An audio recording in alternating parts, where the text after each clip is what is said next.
How to create a broadcast channel on Instagram. Hi everyone, this is Kate here and welcome back to the channel.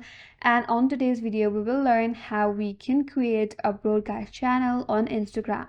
So without further delay, let's get started with this video. But before we start, make sure that you have a creator or a business account.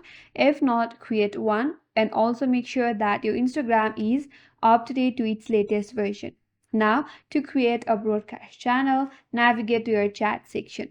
For that, tap on the DM icon or message icon at the top right from your home page. That's gonna take you to your DM section. Now, once you're here, again navigate to top right corner, tap on the pencil-like icon. Now, from this interface, you will find an option to create a broadcast channel. So from here, if you're eligible, then you have to tap on Create Broadcast Channel.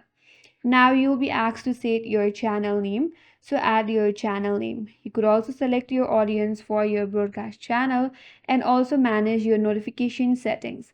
Once you're done with that, all you have to do is tap on create channel and now you're live. That's it. That's how you can create a broadcast channel on Instagram, and that's all for today's video. Hope this video was helpful, and if you're new to our channel, consider subscribing. Thanks for watching and stay tuned for more videos.